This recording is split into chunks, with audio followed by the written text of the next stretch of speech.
করিম। কারণ হলো নামাজ এমন একটা ইবাদত, কোন ব্যক্তি যদি ইচ্ছাকৃতভাবে নামাজ ছেড়ে দেয় তখন সেই ব্যক্তিটা কুফরের মধ্যে লিপ্ত হয়ে যায়। কথা বলেন ঠিক কিনা?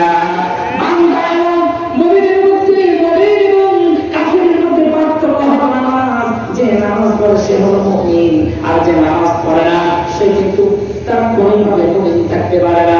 সম্মানিত ভাইরা, এই জন্য আল্লাহ রাব্বুল আলামিন এর মধ্যে জানিয়ে দিলেন, যাদের কাছে রাষ্ট্রের মধ্যে বসবাসকারীরা এক নম্বর দায়িত্ব হলো তারা সমাজের মধ্যে নামাজ প্রতিষ্ঠা করবে, দেশের মধ্যে নামাজ প্রতিষ্ঠা করবে, এলাকার মধ্যে নামাজ প্রতিষ্ঠা করবে। যে মানুষগুলো নামাজ পড়ে না তাদের বিরুদ্ধে নামাজের আইন পাস করতে হবে। তারা যেখানে থাকুক না কেন সেখান থেকে মুয়াজ্জিন সাহেব যখন মসজিদে আযান দিবে, হাইয়া আলাস সালাত, হাইয়া আলাল ফালাহ, নামাজের দিকে আসো, কল্যাণের দিকে আসো, এমন ভাবে যখন মসজিদ থেকে আযান দিবে সঙ্গে সঙ্গে যখন মানুষগুলো মসজিদের দিকে ধাবিত হয়ে যায়। বলেন সুবহানাল্লাহ।